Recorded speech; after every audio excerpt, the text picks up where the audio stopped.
we could out of our educational system. Not saying that it's not doing a good job in educating kids, that's not what I'm saying, but are they pointing kids to the next level? I know a lot of, being a former school teacher myself and high school teacher, we taught kids that you need to get out of college and out of high school and go to college, but not everybody needs to go to college or wants to go to college. Sure. And I think, for one thing, that we need some way to, I don't think it's even outlandish to think that starting in the 11th grade, we ought to hold our high school counselors accountable for developing with every student a post-graduation plan, so that when they get out of high school, they either are going to college, going in the military, or going to a job where they can make a living. And I think a lot of our high schools, think that their job is over when they teach them to read, write, do math, know something about science, and know something about history. And I think that for all the investment we're putting into education, that would be something we could get from it that would help in that regard. Boston, my dad farmed, my husband and I farmed. But when my dad farmed, he had two men that worked for him full time and everything. And I think whenever you're looking at saving rural Arkansas, you're looking at farmers, rice farmers, soybean farmers, and chicken farmers, and all the whole bunch. When you're going to have to do something about agriculture if you're going to save rural Arkansas. Sure. And we got to the point after my husband started farming that we only had one hired hand, and then he left. And because of economic things, I helped them. I helped Sure. them farm also. I went to work outside, the farm, and so I left my husband basically. One year he farmed by himself, and that's pretty difficult to do. We can go drive the combine, the grain buggy, and take it to the mill. But the thing that is unique about farming is that our expenses are continually doubling, tripling, they quadrupled, our input into our crops, our chemicals and fertilizer and such like that. And farmers cannot just say, well, I'm going to put in here, I've got a margin here of 15% or 17% that I'm going to market over that so that I have, I have net, I net some money at the end of the year. We are just tied to Chicago Board of Trade, we have no say in what we get for our crops. Right. I know there's a lot of, the farm programs, they're wanting to cut and slash and do all this stuff, and, I wish we didn't have to have subsidies either. I wish that, farming was at a point that where the price was up there and that we could just sell our crops and not be bound by things that are without, we have no control.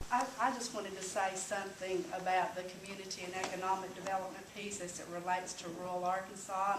I'm the Frankie that's been mentioned from Arkansas State, and this is Jerry Smith. He's also with the Delta Center, but our work is primarily in the rural parts of Arkansas, and I've been working in community and economic development since 1989, and Jerry even before that. And what has happened in Arkansas and so many other southern and midwestern states is that we've seen such a huge shift from manufacturing and an agriculture area where you might have 2 or 3 people working for you, but technology has changed farming, and the global economy has changed manufacturing, and it's not ever going to be like it was in 1970. The competitive factor for manufacturing is it's a global economy. It's going to always be that way. And then technology, a lot of the manufacturing jobs that have diminished in the United States is not only because they've gone overseas, it's because of technology also. You'll have, in this day and time in advanced manufacturing, you may have a $250 million investment with 100 people running the operation, where 25 years ago you had 800 people running the operation with a $25 million investment. So it's all changed. Business has just changed, but what we're finding in rural communities is that we're starting to understand that in a little better way in Arkansas and across the United States. And communities just like Weiner are taking very innovative approaches to strengthening their communities and to community survival. We have seen phenomenal programs and projects take place in communities because they had meetings just like this where they started looking at what their assets are, agriculture, and just maybe a really interesting piece of heritage. And from the entrepreneurial standpoint, we have people that live in Arkansas that are from other places, and they talk about, we see more opportunity here, smart people here than any place we've ever been. It's just a matter of changing how we think about how we should grow our economy. And so I really applaud, the community for coming together like this. And I would encourage everyone to look to your university for, support. We are bringing the 18 to 35 to 40-year-old peers together, and what we're hearing from that age group is very refreshing because there is an interest in going back home. There is an interest in going to school and being educated or looking for technical training or whatever they need to do their job. But there is an interest in staying in Arkansas and staying in their respective towns. So I think that's very heartening and very important. We just have to start thinking a little differently about economic development in the state. We want businesses to come in. You think back, how many businesses in Weiner, Arkansas were started by Sam Walton or the Tyson people? None of them. It was local people that started businesses from scratch, and they grew them into what they were. The John Deere place was Norsworthy and Wofford. Okay, I can remember that far back, but anyhow, it's local people. The entrepreneurship is where it's at. Now, and Frankie mentioned it, and I'll mention too. We're working on the Poinsett County Economic Development Commission right now. We'll have a meeting, probably not in December. We'll have one in January. If anybody wants to be invited to that meeting, come see me. I'll give you my card. If I've got one, I'll give you my email address. I want you there. If you're interested in this, I want you there. Because the more voices we have, the more input we have, then the better organization we have.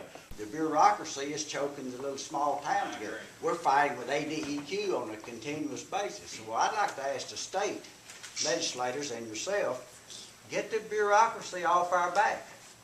I am sick of it. You know what? Help us do it.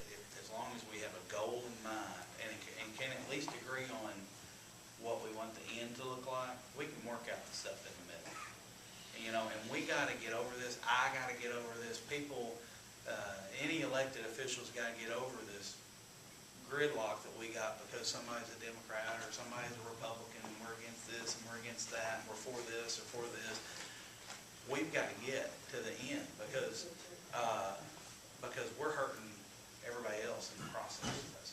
But there are great people in Little Rock that really, really, really want to see change in Arkansas. And a lot of them are Democrats, a lot of them are Republicans. And there's some in both parties that need to go. Yeah. There are. But we've got to seriously realize the people who hire us to do a job. And, John's vote, when he votes, yeah, it's for this area and for Jonesboro and all that, but guess what? His vote counts for East Arkansas, It affects the whole state. West Arkansas, South Arkansas, so it affects the whole state. Like Terry owns a flower shop now. We and Tony and Amy, we have a fitness center. We need to be taking advantage of those things, and I would personally rather pay a little bit more for some of those goods to guarantee that there's going to be the demand there so they can offer more options. Tony has got a body shop here. We have a lot of businesses here. If you need toys, we have, Case and Greenway. Go buy those little John Deere toys for your kids for Christmas. Here, don't go to Walmart. Walmart is a giant. They don't need our money. They'll never miss it. So let's spend it here, grow our own economy. So I'm going to bring it into the shop and put it in baskets and market it as Arkansas grown and try to sell it over the internet to other places. But I was surprised that we couldn't buy that in Northeast Arkansas. We can't even buy our own rice in mixes that doesn't have vermicelli in it. My heart's here. And I thank everyone from all the cities around and everything, the ones who have been. I certainly thank Lieutenant Governor Darr, and we're so happy to have you here with us.